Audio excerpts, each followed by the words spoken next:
Yeah, yeah. Oh, yeah. Mm, yeah. Born and dead, saved by love, count my blessing from above. Though in darkness, have no fear, light will shine on those holding near. They know that sorrow, they will pass. For I know in this life there will be something, but remember that love, yes it will, love will reign. Yeah, love will reign. Yeah, in my heart I believe it. Love will reign. Oh, yeah, yeah.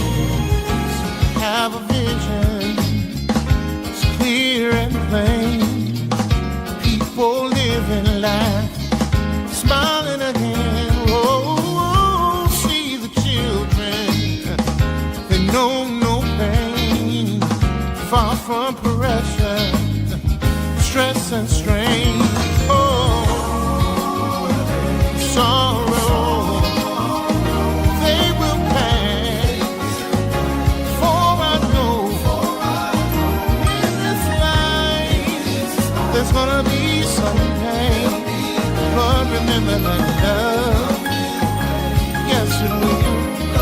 I know, yeah, love will reign. Gotta believe it. In my heart, I truly believe the sun will shine again, and love, I can hardly wait. We'll all be together. There'll be peace, peace, sweet peace, happiness and joy.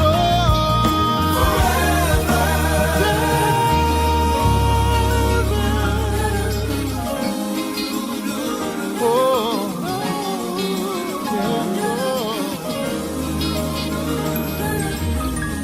One day, someday, hate will be over and love will reign.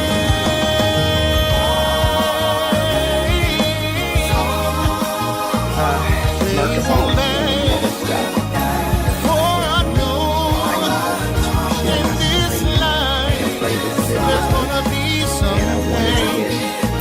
In the end, love will reign. Love will reign. Said in His word, we've been made. Endure the night. Love will conquer all. Love will win the fight. So don't be discouraged. Don't be dismayed. Darkest hour sets before the A lot of different hate people. will be crushed, fear will be gone, love will remain and go on and on. Though the road seems rough, my friend, we know how to turn it. Oh, yeah. La, la, la, la. La, la, la. La, la, la, la. Oh, Some people are already discouraged that, okay, this didn't really happen. Okay, so I'm gonna make sure I can get to that and just look. All right, cool. All right. So I'm trying to follow comments on one device and monitor them on another, pulling it all together in several places. So thank you for your patience as we are live on Facebook. We're live on the Love and Stuff page. I've shared it with the Marcus Our Homes page. We're live on Twitch and on YouTube. And so it's my pleasure to do that. And I'm just checking in. There seems to be a few folks that are joining. I hope you'll click share. Yes, that should help me very much. Okay. And so I'm going to share my screen so that you can see this video. Share my screen so you can see this video. I'm going to do it this way. All right. You should see this video, sharing my screen. All right. And here is the video. What's going on here? Like, why she in the front seat? And I get that that's your mom and everything, but like, you're going to the back, right? No, absolutely not. Why? What are you talking about? I'm your wife. Are you serious right now? We gotta keep having these type of conversations. Every time I make up with your mother, is always a problem. I'm in his life now, so why are you still here? I'm always gonna be. Okay, but go to the back fucking seat. I'm your wife. I'm your fucking wife. This is my car. But this is my car. Why do I not look? That's my mom. I haven't seen this before. He came from my car. No, but every time she's around, you switch up. Stop being a mama boy. I love you and I love both of y'all. Go to the back. Go to the back seat. Go to the back seat. No, I'm so tired of this shit. Go to the back. You can be his mother, cool, but go to the back. Okay, so I'm gonna stop the screen. I'll be back to come back to it so that we can play it again. Because there are some interesting parts to it. And I get that that's your mom and everything, but like, you're going to the back, right? No, absolutely not. Why? What are you talking about? I'm your wife. Are you serious right now? We gotta keep having these type of conversations. Every time I make up with your mother, is always a problem. I'm in his life now, so why are you still here? I'm always gonna be. Okay, but go to the back fucking seat. I'm your wife. I'm your fucking wife. This is my car. But this is my car. Why do I not look? That's my mom. I haven't seen this before. He came from my car. No, but every time she's around, you switch up. Stop being a mama boy. I love you and I love y'all. I love both of y'all. Go to the back. Go to the back seat. Go to the back seat. No, I'm so tired of this shit. Go to the back. You can be his mother, cool, but go to the back.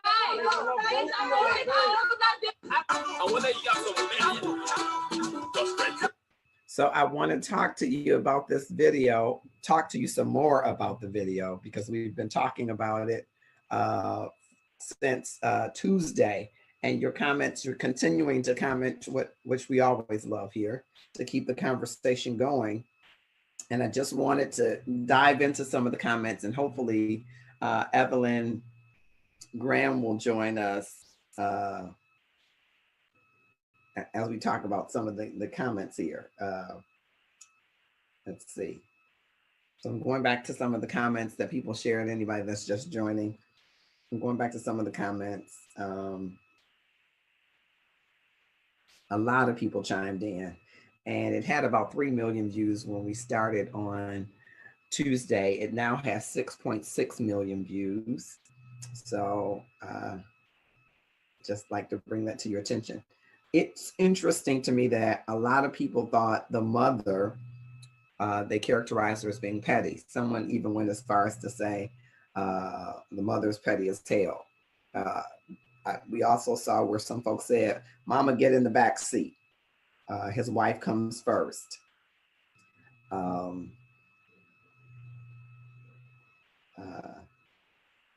Out of respect, I would get in the back seat unless it was mutually agreed on by both parties, someone is saying.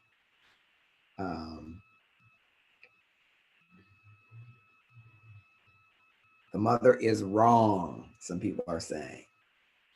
Absolutely, the mother is wrong.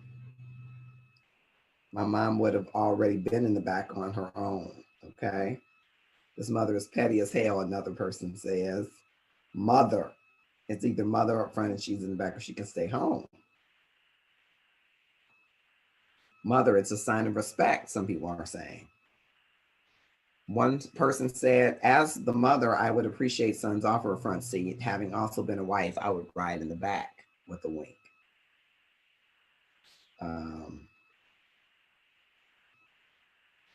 I think the mother is wrong for several reasons, some say. It's the wife's car. The mother emphatically says, no, there was no bend. The wife said, every time I meet up with your mother is a problem, which means this ain't the first time. All in all, the mother is wrong. We all know that mothers struggle to accept that there's a woman in their son's life that is of a higher priority than them. I thought that was great. Andre Green has joined us. My mom gets in the back at her insistence. Okay, wonderful.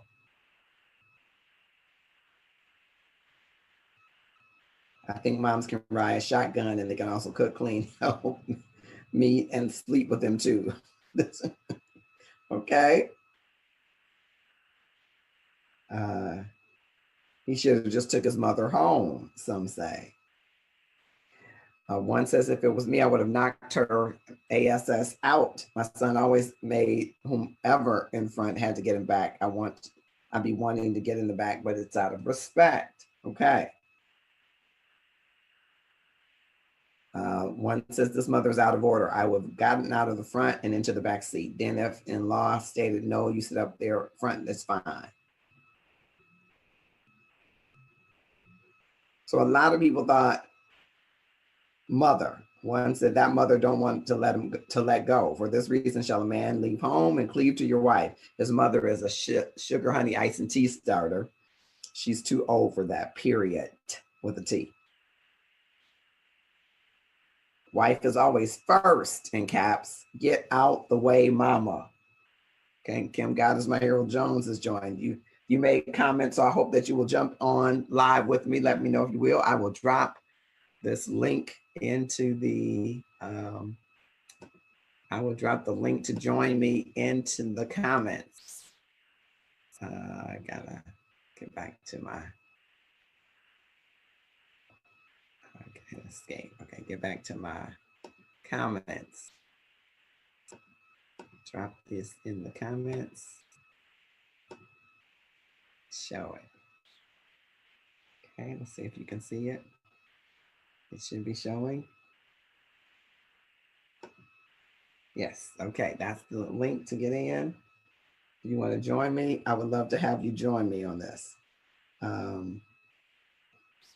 So a lot of people thought the mother, but then about half of the people thought, now this wife should not have reacted in the way that she reacted. And for me, that reaction is a sign that what one of the commenters said, that this is not something that's just started. Chantel, thank you for joining. Thanks so much. One said the mother should be in the front. It's not like she's with them all the time. She is the elder. If it wasn't for mom, she wouldn't have a husband. I think there is a much deeper problem. Respect goes both ways. I agree. Renee Rice says neither one has respect for each other. The mother had a stank attitude. I said your name. I wasn't going to say the name of the commenters. The mother should have got in the back before she arrived. She knew they were going to pick up the wife. I could see if the mom was elderly and needed assistance. Great point. The front is the wife's rightful spot. Now respect that. All right. Well, mother is out of line, but she should want his mother in the front seat. She's your elder, but looks like she should have gotten all this together before she married him. Don't expect him to change afterwards. Someone said, really? How about wifey show some respect and grow up? This is how these young folks roll, very loud and annoyingly disrespectfully, calling the mother a B. Mommy sits in the front seat. Oh my God, no brainer. Respect. Hubby should have had this understanding before they got married. Okay. His mother, on special occasions, if you respected her every time she was in your presence, should be considered a special occasion. I love my mother-in-law. This was not a problem for me. Okay, thank you for that. Uh, Mom in the front, someone says, the wife should have respect for his mom regardless, even if the mom in the wrong. All right. So I see some folks are joining. Jocelyn Smith is joining us. Andre Green said he's going to be divorced a year from now. Well, let's hope that they get it together. Let's hope the best for them.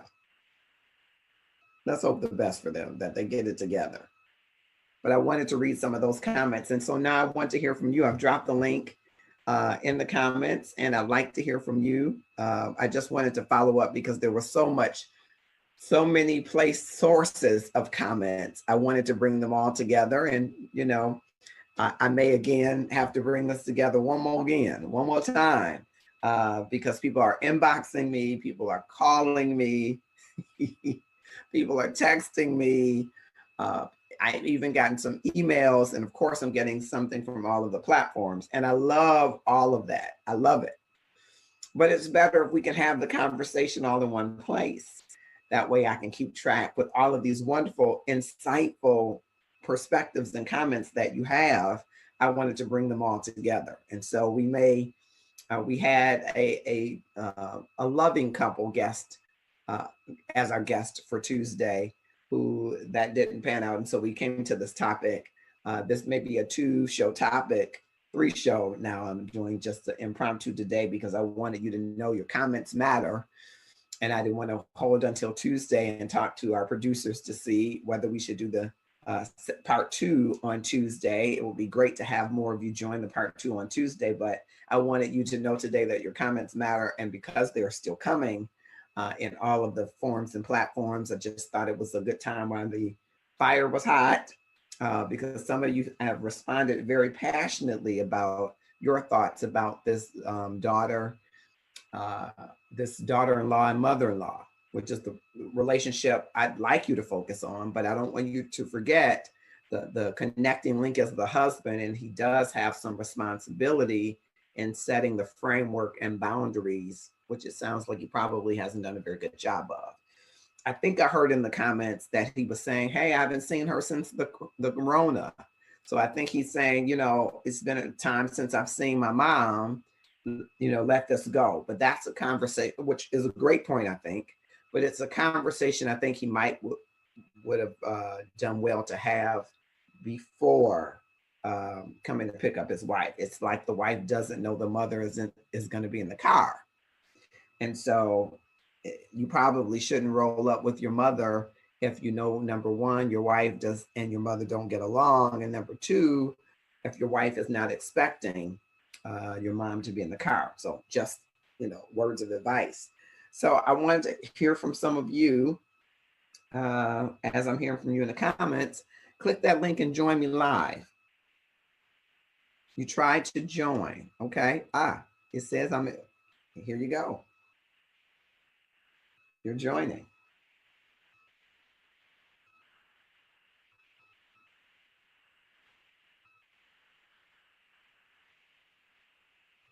Says you're trying to join on the audio. So we'll give you a second to do that. Okay. Kim Goddess, my hero Jones is joining us.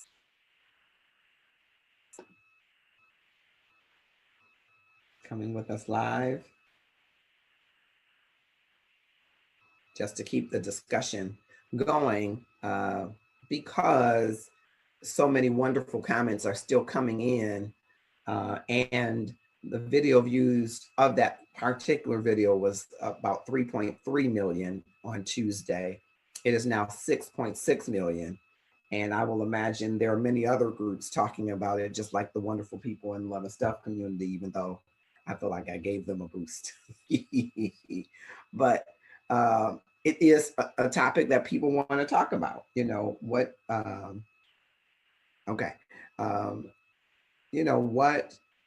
are the boundaries of mother-in-laws and daughter-in-laws? And that could be true for fathers and son-in-laws, right?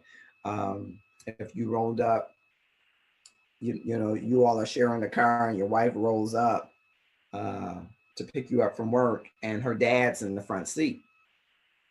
Does her dad get out of the front seat and get in the back seat?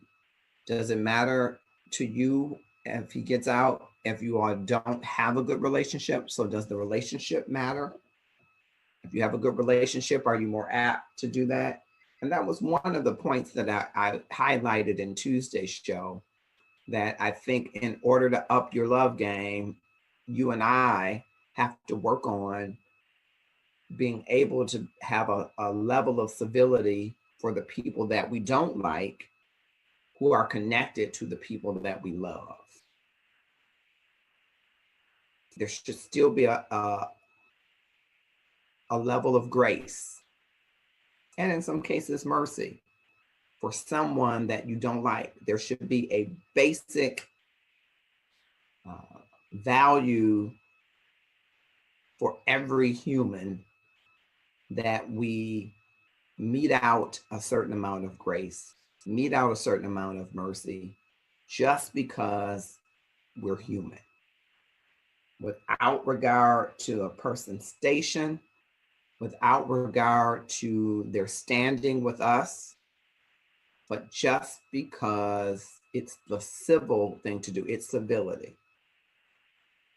And if we operate in that vein with people that we don't like, we might see them differently. And we might learn some important things about ourselves that we can utilize to shift that paradigm.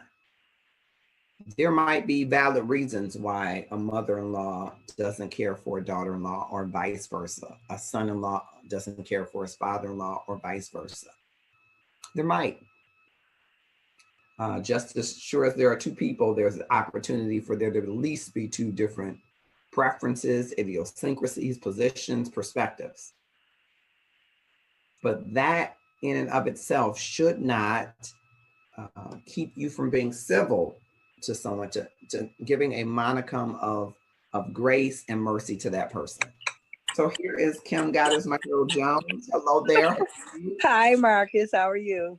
I'm great, and great to see you. So you shared a brief comment on the video when I first put it up. And since that time, Kim, the views of that video has doubled. It was 3.3 million, now it's 6.6 million. So I think everybody's talking about it. Of course, I like to say Love and Stuff has boosted their video, but everybody's talking about it. And so I wanted to ask you, would that be a problem if you, I'm just going to put it in the situation, because she doesn't say if she's at work, but your husband is coming to pick you up and his mother is in the front seat. Do you demand that she gets out if you all don't get along? If you don't have a good, do you demand that she gets out? No. Well, okay. So in my comment, I put mother first always. Mm-hmm. Okay. Is mother first. Mm-hmm. And even though some of us may not have what we think is the ideal mother, mm-hmm. I think still mother garners, that title alone garners a certain amount of respect. Mm-hmm. First of all, within the confrontation, there were no adults. The mother wasn't an adult, and the wife wasn't an adult. So mm-hmm. it was basically two kids throwing a temper tantrum. Mm-hmm. And so if I'm the wife and my husband comes and picks me up from work, I get in the back seat and we go and drop his mother off, and then we go home and we live our lives as husband and wife. Now, mm-hmm. the mother I'm assuming the mother didn't live with them. So mm-hmm. it's only a short span of time that you have to give her just due as being the mother, the matriarch and elder. Mm-hmm. And then you go home with your husband and you take your place as the wife. Mm-hmm. But I would never have insisted. And then if I'm recalling correctly, she even called the mother some nasty names. She did go out of her name a minute. Yeah, she called the mother some really nasty names. And so how, as the husband, do you then go home with your wife who has called your mother these types of names? Mm-hmm. So I think that he needs to do some serious thinking about the choice that he's made. And mama is mama. It's just that simple. I just don't understand that, but maybe that's generational though. Maybe, me being older, you know, it didn't matter what mother said it did. It's mother, period. Yeah. But Yeah. in these newer generations, it's not like that. And it goes, it speaks to me to the fact that we as Americans tend to throw away our elderly. We Mm. don't have that worship factor, or that, you know, we don't put them on a pedestal, you know, even everything from government to get a certain age, you're nothing no more. Let me just, hey, throw you in the back seat, or put you to the side, or put you in a healthcare facility, and you know, we're living our lives. We don't have time for you. And I know for some people it may be hard to see that connection from that instance, but Mhm. that was the first thing I thought of. So Mhm. now, because he has a wife, he should no longer admire and worship his mother and treat her Mhm. with respect. I think Mhm. not. And me riding in the front seat for 15 or 20 minutes, however long it takes you to get me home, should Mhm. not be a problem. I mean, that's the smallest show of respect. You know, I just didn't think that was too much to ask. Mhm. And the mother stood her ground, and she would not be disrespected. And maybe if I was in the same situation and a wife approached me in that way and spoke to me in that way, I probably would have stood my ground as well. Like, hey, Mhm. what mothers always say, I brought you into the world, you Right. know? Yeah. So And I think it's it's an interesting dynamic, don't you think, when a wife challenges the place of a mother, because the wife is not the mother and the the wife mother is is not not the wife. the mother is They not the just wife. happen to be both adored by this son who is a husband. And so why compete for very different roles that are very They're different. important? I can absolutely speak to this because I went through this in the most terrible way possible. My ex-husband's mother did not care for me at all. Mhm. And she often asked him, why did he choose to marry me, or why did he marry me? And she told him that, no, she told me that the only thing I was good for was, you know, I'll let you fill in the blanks.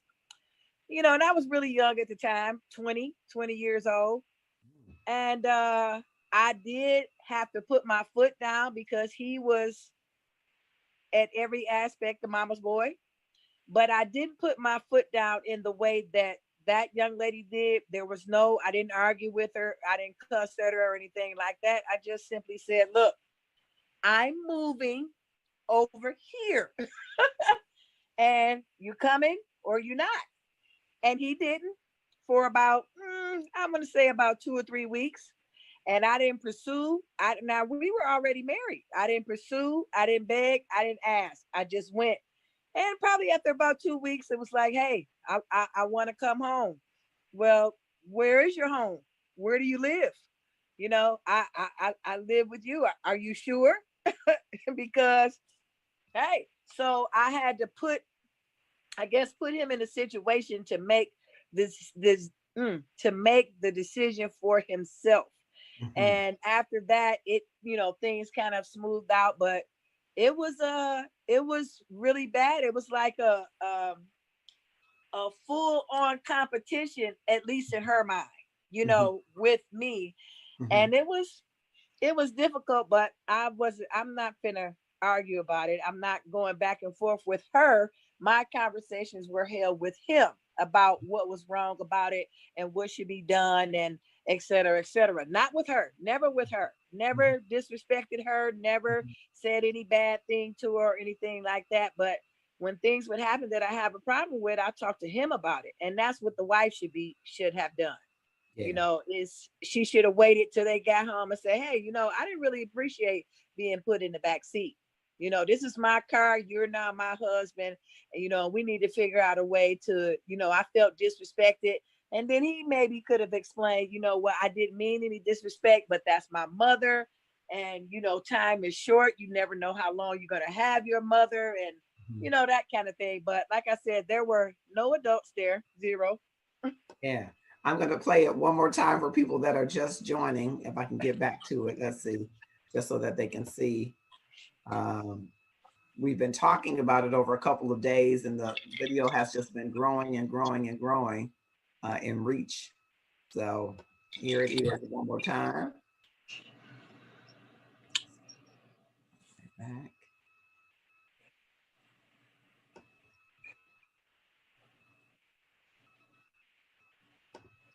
What's going on here? Like, why she in the front seat? And I get that that's your mom and everything, but like, you're going to the back, right? No, absolutely not. Why? What are you talking about? I'm your wife. Are you serious right now?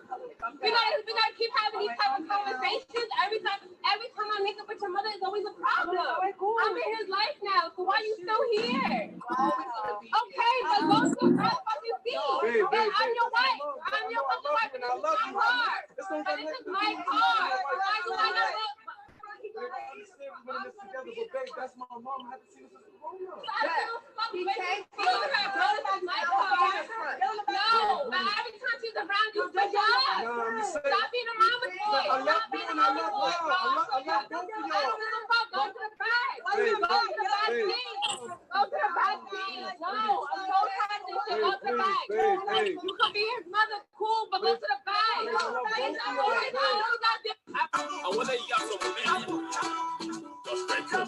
Yeah, so she did get into,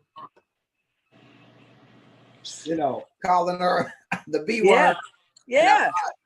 But I think at the beginning, and Sheila Boyd has joined us, Denise Harris has joined us, Beatrice Lynette Woodward Hill. Hey, come click on that link, Beatrice. I'd love for you to come in.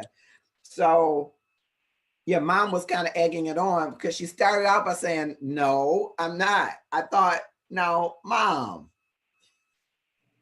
if you haven't seen her, because it sounds like he's picked her up and he hasn't seen her since the Rona, I think he said. So maybe because of the pandemic, they haven't seen each other. Right, right. Clearly, the wife was not expecting her to be in the car when she got there. Right. And clearly, the mother picked that up right away. Seems like she was saying, "Oh, honey, if you really want to sit in the front seat," and let the son say, "No, mom, I got this." But instead, she's like, "No, I'm not." Well, she asked and she said, I know you about to get in the back, right? I know you're about to get in the back. And the mother's like, no, I'm not about to get in the back. And I can't, I mean, if I'm to be honest, I probably wouldn't have either. Not, okay. Well, let's say I may have done it of my own volition and got out and got in the back seat. But once she told her, I know you about to get in the back, then that's when the mother pride comes in. Like, I'm the mother. You don't tell me what to do. So that's how that kind of the two egos, I'm the wife, I'm the mother. And so I think it was kind of the way she approached her. But I personally don't see what the big deal is about riding the back seat. I didn't understand what the argument was about. I didn't get it. So among the 84 comments that I got on the post, and then I got phone calls and I got emails and text messages, a lot of people said it is the symbol of the rightful place of the wife. I thought that was interesting. So Beatrice has joined us. Thank you so much, Beatrice. And that gum looks so good. I won't say. I'm sorry, Marcus. No, that's okay. That makes live good. That's makes gum. It might help us to get a sponsor who is juicy. Keep chewing. Keep chewing. That's so funny. So what would you say if you are the mother sitting in the seat, Beatrice, and the wife comes up and you're in the seat and the wife says, "You're gonna get in the back, right?" How do you respond? So, having had a mother-in-law, and actually having been in a situation similar, my mother-in-law would willingly just acquiesce, because having been the daughter-in-law herself at some point, I'm sure she understood that. And so she would acquiesce and say, "Oh, no, let me get in the back." But my response is always, "No, mom, stay right where you are." That's exactly fine. Because guess what? When she gets out that car, I'm still his wife. Right. I'm still his wife, right? And it doesn't matter. And at some point, we dropping her off.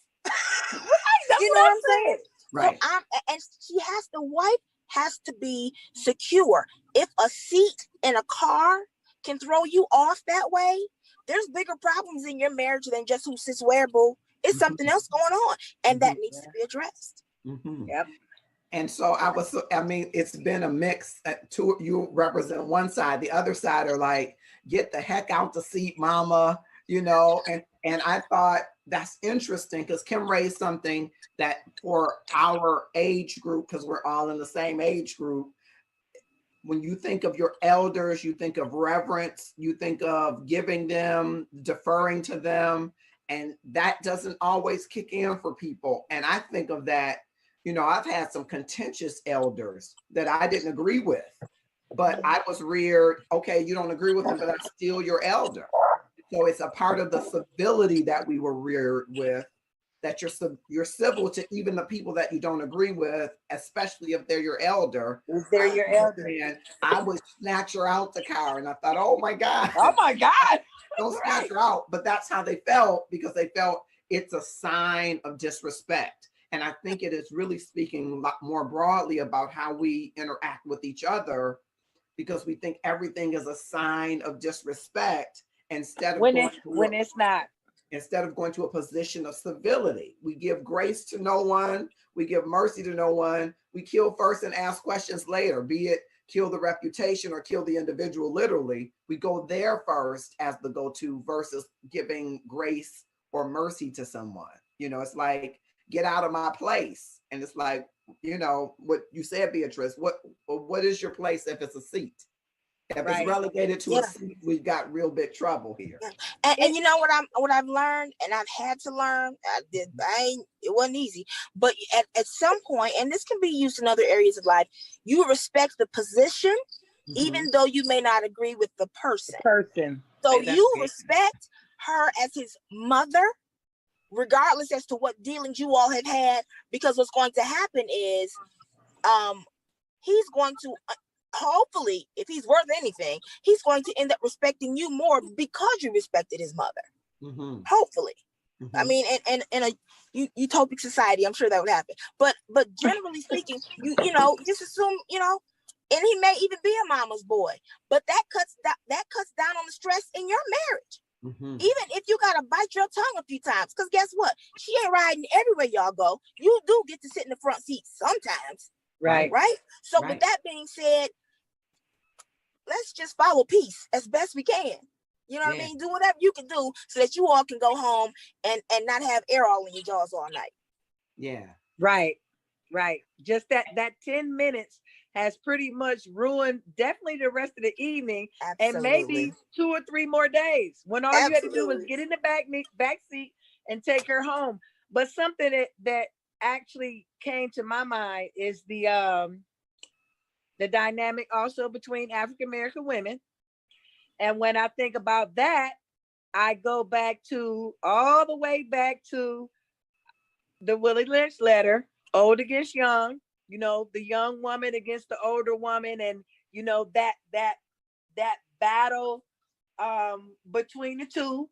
And we always have to be mindful that is present. You know, it's their fault, but it's not their fault, because this is what's been shown, what's been taught, what's been bred and reared into us, that one has to be better than, but we can't both be queens. What's wrong with both of them being a queen? What's wrong with it? Nothing. But you know, and because to me, they're not vying for the same position. That's right. You know, if she is a queen, then you're a princess and he's a prince. I mean, just if you're going to be technical. So you're not vying for the same spot, which is what fascinates me about this. It's not like it's another woman. I mean, she's a woman by gender, but it's not like another woman he's going to get with unless you regard this affection, adoration, or whatever he has as something other. You're pining after it because you don't see it in your relationship. But you these two aren't in competition. I'm thinking that's the not first really. thing I thought when I saw the video. Like, now wait, is this the mama? Because why are you in competition with the mama? This must be a different, you know, pageant if you're in competition with the mama. If I'm that wife, I love that mother simply because of the fact that she birthed the man that I love and married. Exactly. Just if for no other reason, I love you for that, because you brought the man into the world that I love and that is now my husband. Period. You can ride on the hood if you want to. Hold on to the bumper. You can do whatever you want. You know, you can parade wave out the window. You are the mother of the man I love. Period. That's it. And go ahead. No, go ahead. I wanted to pivot because I want to ask you about this man that is so loved. What's his role in this? Because, you know, he does get out the car to try to, and a lot of the more seasoned people in Love and Stuff said, don't have a scene in public. Take this behind closed doors. You know, have your discussion. So he gets out of the car to try to say, come on, baby, I love y'all both. But what's his role in this drama? Well, his role is that he wants to have his cake and eat it too. He is still feeding off the cheat of mom, but he also wants what the wife has to answer. He's living his best life because he's getting what he wants from both parties. And that's why both parties think that, you know, I'm the one. No, you're the one. No, I'm the one. You know, you're the one. Mom is probably still doing way more for him than she should be. Way too involved. Yep. Than she should be. And he's comfortable with that because there's probably a lot of things, because the wife looked rather young. It's probably a lot of things that she does not yet know how to do or know that she should do. But there are some things that she does know how to do that he's fond of. And so he is dipping into both pots, getting everything, all the nourishment and fun or whatever it is he needs as a man. So he's not taking a stand because he wants to be able to continue to do that. Because he didn't look over to his mom and say, Mom, you know, they could have had that conversation before they got there, him and his mother. Before they even pulled up. Mom, you know, I don't want her to get upset. You know, she gonna get upset when she see you in the front seat. Can you please just sit in the back? I don't want to argue with her all night. Please try to understand, or wherever the case. He could have called his wife. You know, I have my mom with me. You know, she's riding in the front seat, because this is not the first time they had an altercation like this. Exactly, because you ain't see him jump out the car. He just got out like, okay, he wasn't surprised. He knew what was going to happen, but he didn't want to risk making either one of them. He didn't know what to do. He was lost. He was lost. And that's why I said it was no adult, because I would go so far to say he's not yet fully a man yet, because he handled that all wrong. Yeah. And I think you heard the daughter-in-law or his wife say, every time we meet up is something. So this wasn't the first time, that, you know, and they don't clearly get along. So I'm, you know, in my mind, I'm thinking now, come on, brother, you got to call one of them. You got to, you know, set the boundaries before you get to this accident, because it's going to be an accident if you go through the light. So you need to stop. And so hopefully, you know, he will say, you know, let's sit down and talk about this. Do you think that, you know, he will do that? Do you think at some point he'll do that? Now that 6.6 million people have watched it, he might be thinking about it. But no, because I really don't think they're going to be married that long with that behavior continuing. Yeah, that's what Andre said in the comments. He also said in the comments, I'm not picking up my mom and my wife at the same time, just trying to stay away from the bull. So that's well, he shouldn't have handling it. He shouldn't have brought his mother to pick up his wife if he already knows that there's a negative vibe or dynamic there, or if every time they get together it's an argument. He's asking for an argument. So at that point, I guess he couldn't stand up to his mother and say, hey, I'm going to take you home because I need to go pick up my wife. Good point. It's just that simple. Yeah. So yeah, he if it's ever to work, he has to be the one to put his foot down. He's the man. He has to be the one to put his foot down in both areas. But in terms of the marriage lasting, I can't, if I'm him and I'm a man and I hear my wife call my mother what she did over a seat in the car, I'm gonna have to, do some serious thinking about, hey, is this the right person for me? I mean, that argument was not serious enough to deserve that kind of response. It just And wasn't. it wasn't just about that seat. That's the whole point. Yeah, yeah. Much larger issue there, and seat is the thing that just, okay, we're gonna use this as the straw that broke the camel's back today. Yeah. I must admit, when I first heard her say the B word, I rewinded it just to make sure I was hearing it. I did too. I know that among some millennials, and I've had this discussion with some of them in work environments, they will use that B word in reference to each other. Younger women will, at least it has been my experience, but that's never something that you would use for an older woman. You would never hear older women referring to each other as B. And so my age and older. Yeah, that's a fighting word. That's a fighting word. Yeah. Yeah, but the millennial women kind of refer to each other using that word. They do. So I've had an occasion to talk to some millennial women in the workplace and say, I know you think that that's cute or it might be in vogue, but you got other older women around you hearing it and they're like, what? That's a fighting word. Endearment to them. You know what I mean? Like, you my girl, so you gonna be this and be that and be that. Right. Like your brother use the N-word with one another. Right. Throwing all caution to the wind. So we do have to be mindful of that. But that's your age group. Because I'm gonna tell you something. Say it to somebody in my age group. Come and let me holler at you for a second, and it might not be nothing pretty. Yeah, it's not going to be nothing pretty. It's like, what?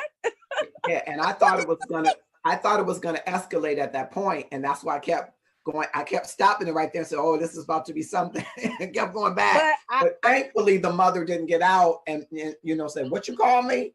Because people haven't been known to pull out a switchblade in a minute for something like that. So it didn't escalate. I believe that the son knew that's why the son got out the car. Mm-hmm. The son got out the car and got in between the mother and the wife, because the wife was walking up on the car and until he got out. And so I think he felt that it may have escalated also. Mm-hmm. Somebody was either gonna reach in or reach out. Reach out. Yeah. And I think it was probably the wife that was gonna reach in, because she was livid. And it seems like her friend was there, and at one point she was trying to calm her, and at another point she was like, oh, a little bit of instigating, and I'm like, I wonder who was videoing, who was making the video. I'm still waiting for that to happen, them to tell us more. Yeah, right. Since they have 6.6 million views, somebody is bound to know who the person is. Andre says the Bible is clear: a man should leave his mother and father and cleave to his wife. I believe that wholeheartedly, and here's my challenge with that. I'm not challenged to the word, but here's my challenge with people understanding that, because there are so many single parent homes where the mothers have sons and those sons are treated like they're the man of the house. The relationship is sometimes construed differently because you're leaving your parents for the purposes of cleaving unto a wife. That means the role of the marriage. It doesn't mean that you're leaving your mother, that your mother does not still be your mother. It means that you're leaving the role of being in sonship only, and now you are going to be the head of your priest of your house in union with a wife. Right. And so the roles are clear.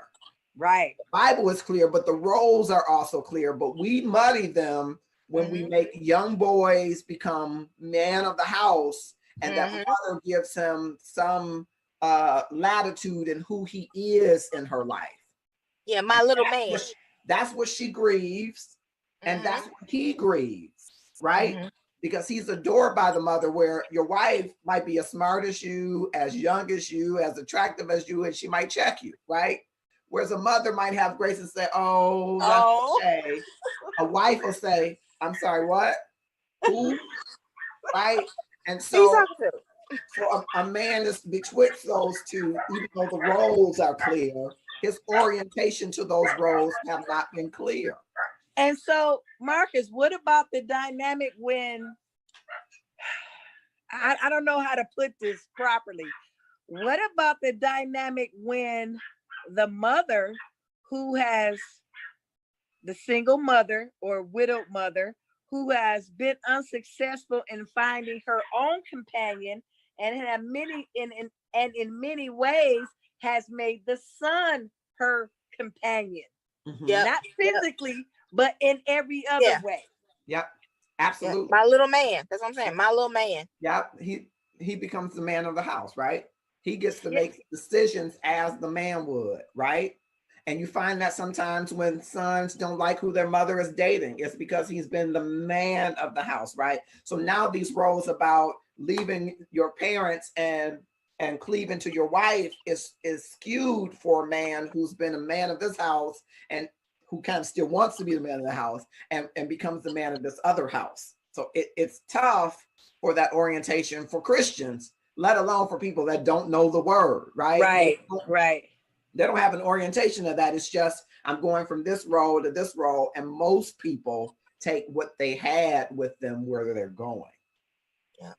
It's Very not few people are able to keep baggage there and come here, right? We take all of what we've experienced to the next relationship. Whether we want to or not. Without any debugging, without any debriefing, without any counseling, we go into that relationship with these same assumptions and roles that we learned somewhere else. And then we find that doesn't work here. Mm-hmm. So if this daughter, now she's not, she probably could, but I think because you both are young mothers, though I know you might have, your young mothers. If this was your daughter and you saw this video, what would your conversation be with your daughter? What is wrong with you? I taught you better than that. What are you serious right now? Over a seat? You talk to that woman like that? What was it? Tell me how it was going to hurt you not to get yourself in the back seat for 10 minutes. Yeah, I would be have getting you my lost daughter your together. mind? Yes. Have you But lost I would also have a conversation with her about how she should deal with this dynamic going forward. And I would probably tell her that the conversation about this whole thing, those conversations need to be had with your husband, not with her. You're married to him, not to her. So any argument or back and forth or problems that you have, you should be having that discussion with him.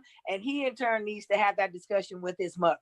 Yep. But I would not be happy if I saw my daughter acting that way, because I know for sure I taught her better than that. And Beatrice would have had that type of conversation prior to the wedding.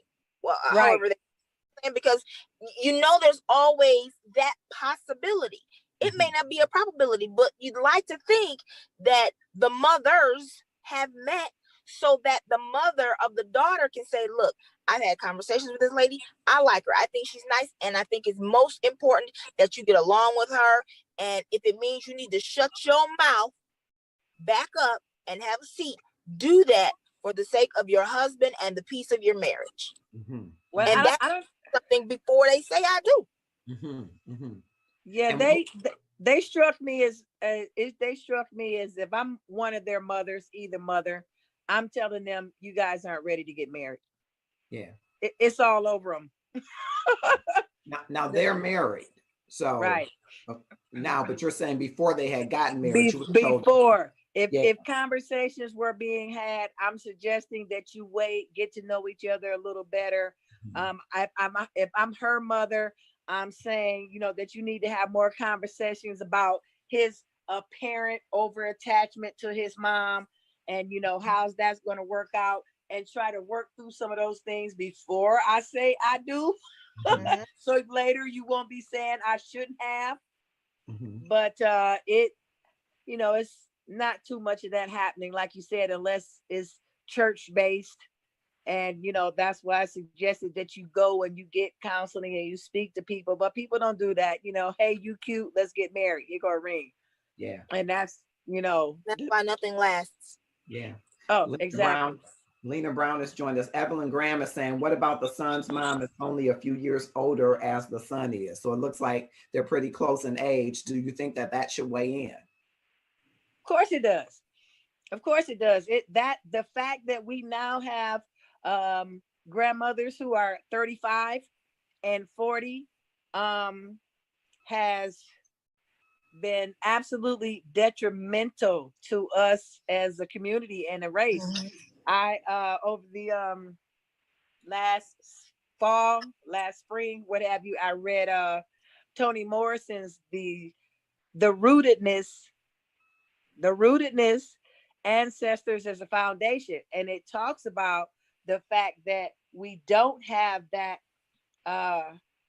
foundation. Our elders, grandma is 70, 80 and full of wisdom and full of, and you teach it and you pass it down. But if your grandmother is 40, she hasn't fermented enough to be wisdom and full of experience and so yes, it does. It absolutely makes a big difference. And so when you talk about teenage pregnancy, that trickles all the way down to the fact that our now or what should be ancestors are not really mentally prepared to be that. They've been thrust into a role as the matriarch, but they don't really have matriarchal capabilities. Mm-hmm. I guess that's why I said, that's exactly, Kim and Marcus, why I said you respect the position, because despite that personality, despite whatever other challenges, i.e. young age or whatever else, you respect that person's position. If you take your emotion out of it and take out how you feel about that person, what he or she said, what he or she did, however they behave toward you, take that out and just respect that person as in the position that they are. I think you save yourself a lot of head and heartache. But you can't do that if that's not what you've been taught. Someone had to teach you to do that.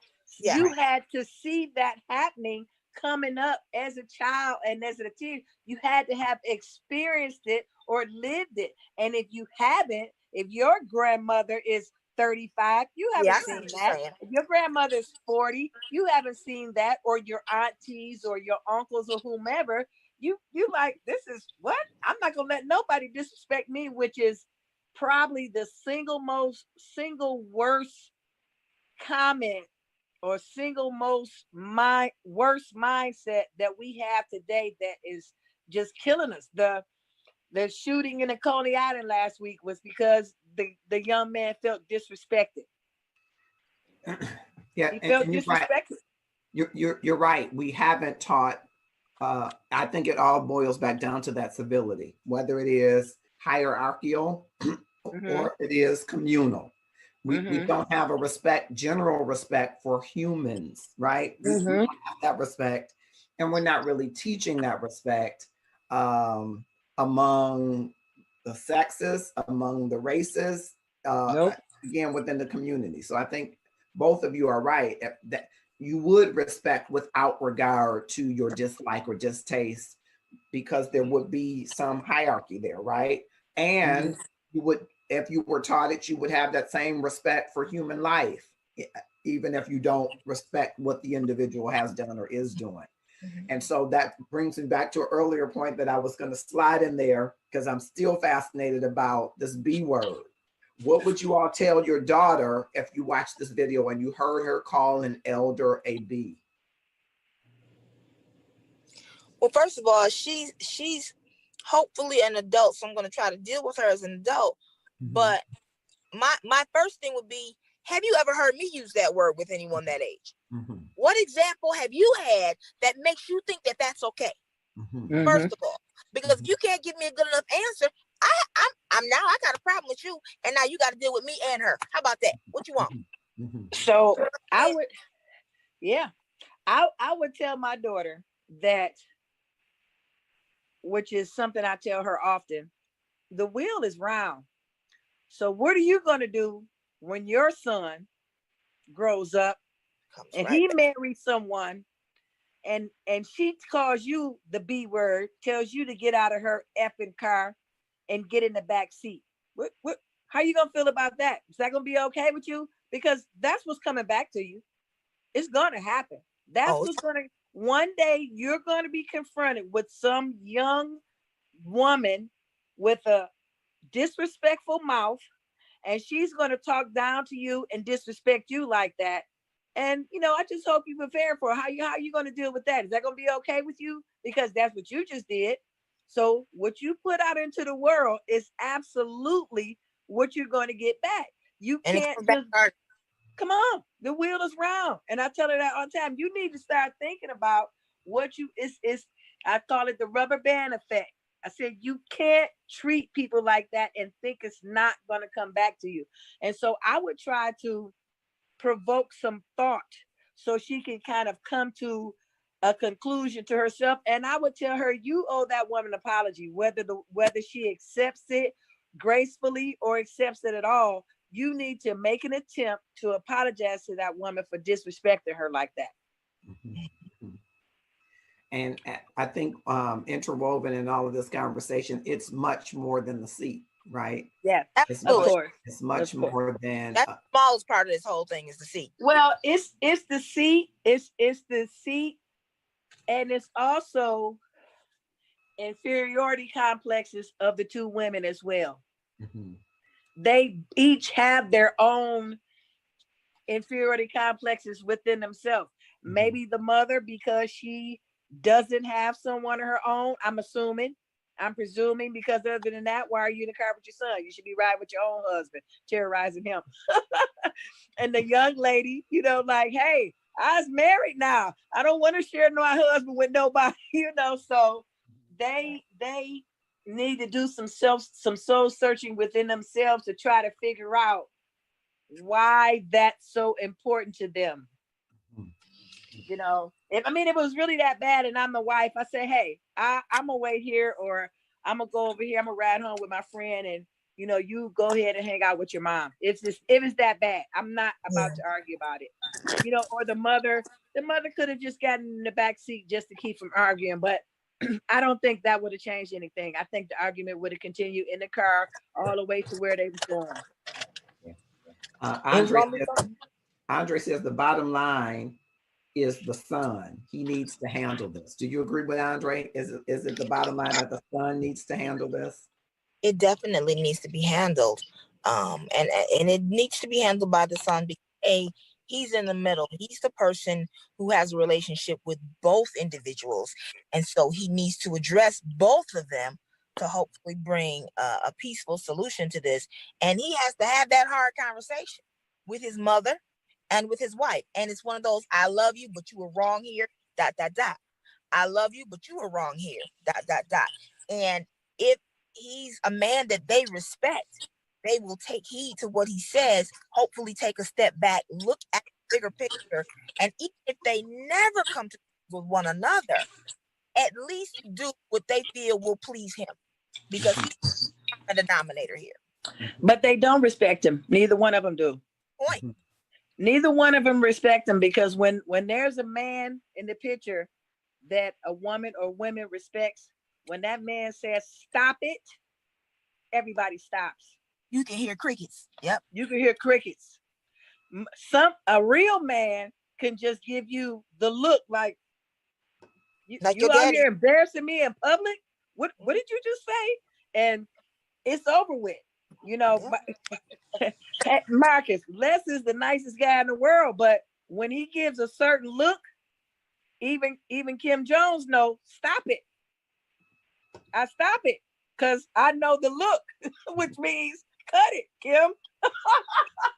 So, and that's out of respect. And so they don't respect him. But in terms of the resolution to the situation, yes, I do believe that initially it is the son who needs to start it. But I think for total resolution, it has to come from all of them. All of them have a role to play in terms of why this went so bad. The wife is too disrespectful, way too disrespectful, way too rude. The mother was kind of like poking the bear, you know, she was laughing at her and aggravating her even more. You know, she knows what buttons to push. And then the son, he was just out there flailing in the wind. He didn't know what to do. So all of them need some work. They probably all need to go to some sort of counseling. And they have to want that to be better. They have to want it because desire a better situation. All the counseling, all the talking, all the howling, fussing, you're screaming, right. crying isn't going to change a thing. They have to want it. You know what's gonna hurt the worst though? It's gonna hurt the son. It's gonna tear him apart because he loves both of them. Mm-hmm. It's going to tear him up if he doesn't hurry up and fix this. He's gonna be so stressed out because it's not gonna stop with that. Every little thing, one's gonna be pulling him this way, one's gonna pull him the other way, and it's gonna be really bad. When you add when you're with your mother and then you get married, that's supposed to add something beautiful to your life. It's not supposed to make it worse. Yeah. Or make you choose sides, but you do have a responsibility to your wife though.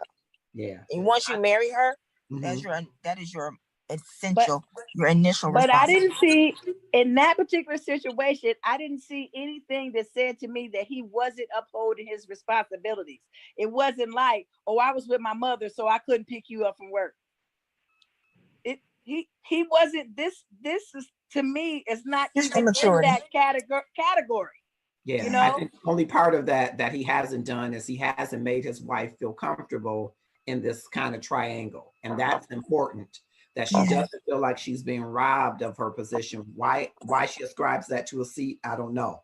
But his role is to make her feel safe in any relationship context, including his mother. So he hasn't been able to do that yet, and he's got to figure that part out. You all, I hate to do this, but I have to end my portion of the call because I got to go run in here and pick my daughter up. It's been wonderful talking to you. I'm going to keep watching as best I can. You all have a wonderful weekend, and keep up the good work, Marcus. Thank you, Beatrice. Okay, love you much. Love you. Okay, bye-bye. Andrea says if they respected him, it would have never happened. Staffy Blakely has joined us. Thanks so much, Staffy, for coming through. And ain't no laugh, he looks like a mama's boy. Well, sometimes mama's boys stay married. But what, I hate to just show these. I don't like to show negative videos. I try not to. But I thought there was a great lesson in showing this video to people about relationships and roles and stability. Those are the three things I wanted people to think about: their relationships, the roles that those relationships have and boundaries around those roles, and stability. Because you might be in relationship with somebody who is in relationship with somebody else that you don't like, someone else that you don't get along with. But your goal is to offer civility to that person because they're connected to someone you love. And civility is not about hierarchy, even though I think we do owe our seniors, our elders, a certain amount of civility and deference and reverence that seems not to be ascribed to all of them as of late. Right. But every human deserves civility. And it's tough. When you don't like somebody, it's tough to be most civil to them. But that's the goal, right? The goal is to be civil to them because you bring to the experience that you're both humans. You have that in common, that you're both imperfect and you're perfectly flawed, which means you both bring a very human aspect to any interaction. But especially when you are connected by a relationship where you both profess to love somebody, it's all the more reason for you to offer grace and mercy and civility to someone that you don't get along with. And so I wanted, throughout all of these 84 comments and all of the inboxes and emails, I love all of the commentary. I'm hoping those three things resonate with people, to look at your relationships, look at the boundary of the roles of those relationships, look at the amount of civility that you are supplying to all relationships, because that's a way to up your love game as well. You can improve your relationships. Imagine what it is like that if your significant other, your spouse, sees you being civil to someone that they know that you don't like because of them. That strengthens your bond with them. It shows to them that you're willing to go above and beyond and extend some grace to somebody that maybe you wouldn't otherwise extend grace. And the more that we practice that grace and civility to other people, the better that we'll be able to do it outside of the circle of individuals that are connected to the people that we love. So you start within that circle, right? And then it can go outside of that circle once you understand that I need to be connected to people just on the basis that we are human. That means a person that's human deserves a good morning. A person that's human deserves a good night or goodbye. And it takes work to get to that point because there are so many pet peeves and idiosyncrasies and preferences and ego that gets in our way of doing it, but it's worth the journey to try to bring more civility. It's what I think our young people are missing, especially in their engagement and interaction, where they feel disrespected because we don't have a self-respect that we've broadened from our internal circle to an outer circle of people that we are interacting with and maybe not connected by a love relationship. So I hope that people hear those three things and say, let me think about it. It made me stop and say, okay, let me think about it. How could you react to the situation and what could be done differently around relationships, defining and clarifying boundaries and roles in those relationships, like the son and the mother we were talking about. Okay, he's the son. He's not her husband. He's not her man. He's not her boyfriend. Even if any of those things she thought of him at first, her companion. You know, single mothers take their sons to the movies. They take them to the games. They take them a lot of places that they might have taken a significant other. But that does not make him your husband, boyfriend, boo, babe, man. That's your son. And now you're going to roll with a wife, and you have to understand how your role interplays with that relationship. Not how it overlaps or overtakes it, but how it interacts with it. It is not an overlap. It's not an overlap that your son is now married. It's an interplay. It's an interaction. And so defining those boundaries and roles are critical, and then meting out, delivering a certain amount of civility around relationships with people that you may not be fans of. You may not like who that person is, but a certain amount of civility for that person. So I saw some smiles in there and some thoughts in there. I mean, I'm in agreement with everything that you're saying. And the best thing about learning to embrace some civility is it can only strengthen you as a person. It can only make you stronger. And like you said,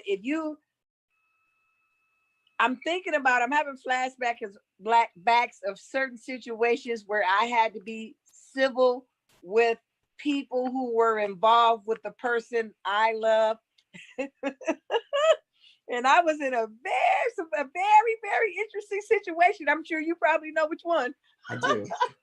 And it was, I'm not going to say it was difficult.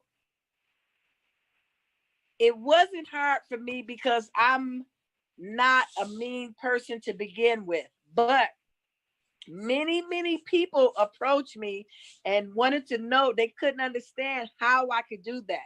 How could you do that? How can you handle that? Are y'all friends?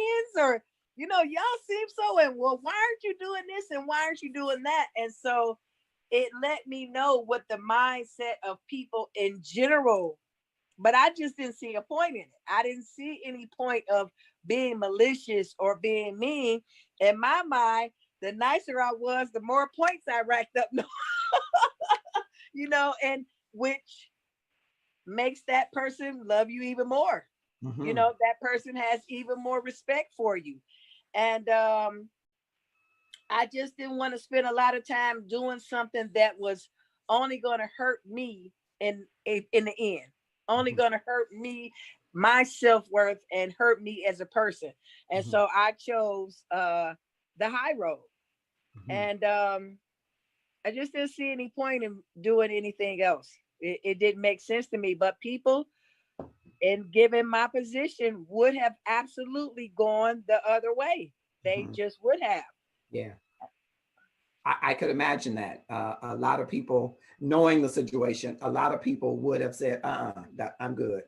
They would have done a different, taken it a different route. But it does. It takes a certain amount of civility, really, to come to a place to say, I may not agree with this situation or this person or this ideology, or there are so many different things that you can insert there, but it doesn't mean that that person doesn't deserve grace or mercy or just civility, just being able to engage and interact with everybody, because everybody is human. It's a tough lesson for people, but it's a real important lesson to model out, especially in these days and times when we're talking about racism and we're talking about Black on Black crime and we're talking about all of these social ills. Without civility, we're not going to get very far, because while it's true, I believe that racism is a hatred, it's vitriolic. It is also an ignorance. It is the ignorance of people who are fearful of people that are just like them, who they have always regarded as being inferior to them, and they're finding out they're not inferior. They're not, right. And so there's a certain fear associated with what you don't know about people. And that fear festered and fed can become racism, I believe. And so one of the counters to that is that we've got to treat each other as if we are one, we're equal, that one is not better than the other. And then we got to learn about each other. Now, you're not going to be able to learn much about anybody who you put up a wall and won't even speak to. Won't talk, won't speak to. So it requires civility to do the initial groundwork of just people listening to each other. We got a world of people, we got a president that don't listen, but we got a world of people that won't listen to each other.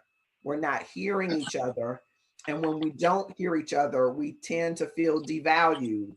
And like you said, the young man in the Coney Island, we feel disrespected. Disrespected. And quite often when a person has felt heard, that disrespect becomes disarmed, because you give value to people when you let them have a voice. When you let them have a voice. And so I think that's critical. Yep. Yeah, it is. Thank you. It definitely is critical. Best lesson ever taught to me by Marcus Holmes during my time as supervisor with the city of Detroit. It absolutely makes a difference when people are heard, they have input, and they feel like they're a part of what's happening and they feel valuable. It's a totally different dynamic. And when we decide who someone is based on how they look or act or walk or talk, we are doing ourselves a disservice, because everyone, not some of the people, not two of the people, everyone has something to offer. God made it so every single person has something to offer.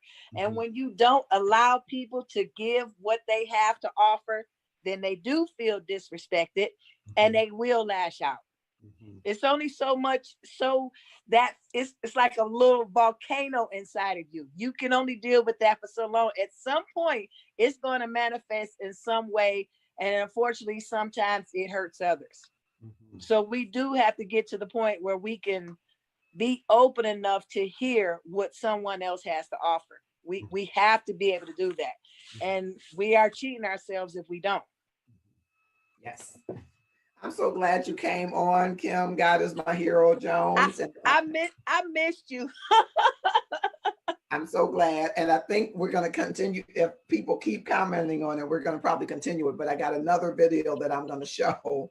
And then I'm going to use it for Tuesday. It's a video of a pregnant woman, or it's a supposed pregnant woman, who crashes the wedding ceremony of the father of her baby.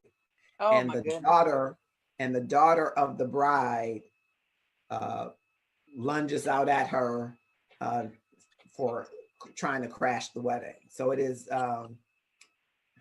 I'm just shocked at some of these videos. I'm wondering, are they staged? I just can't believe some of the stuff happens. But then again, I could believe it in all of the years of weddings and stuff that I've seen. I can believe that some of it does happen.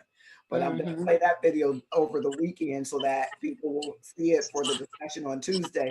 I still think it's about civility. I still think it's about civility. It is about civility, but I mean, I have been saying for years and years and years that media has completely desensitized us. Mm-hmm. And if you don't have any empathy, you're not sensitive to pain, you're not sensitive to loss or death, then once you lose those sensibilities, you can pretty much do anything. Mm-hmm. You can do anything. Yeah. And so we have totally, well, I'm not going to say totally because that's not true. We have lost so much of that. And as each new generation comes, it's less and less and less and less. And so when we see these things, we're like, oh, I can't believe it. But it's unfortunately have become the new norm. The generations underneath us, yeah, hell yeah, we saw blood all over the street. Big deal. I was traumatized when I when I watched certain videos, like couldn't sleep for like 2 or 3 days. Yeah, it's nothing to them. So we really do need to figure out some way to kind of get that back. Yes. And I see in our the comments, Tabitha Goodner has joined us. Tabitha, we're praying for you in the passing of your mom today. I'm so glad that you felt up to just dropping in. I would never invite you to be a part of the Motherless Club. It is not a club I invite anybody to be a part of. I know that you adored your mother, adore her. And so I am praying for you, and the whole Love and Stuff community is praying for you. I'm so glad that you stopped through. Kim, thanks so much. We're going to sign off, and I'm going to play the video on the Love and Stuff page and probably on my Marcus R. Holmes page for Tuesday. Okay.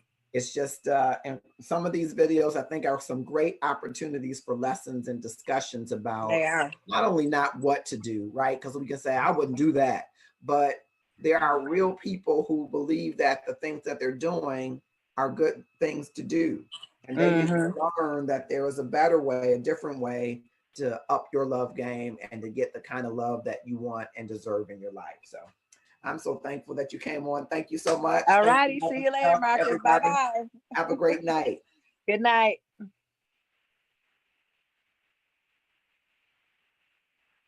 Thank you all. We will see you on the Gratefulness Journey, or we will see you at Love and Stuff Tuesday night at 8:30 p.m. as we continue our discussions, I believe, on this topic around civility, as we watch a couple of videos that you might say have some shock value, but I'm shocked that we aren't having a discussion in these videos about how to up our love game. I'm Marcus Holmes. Have a great night.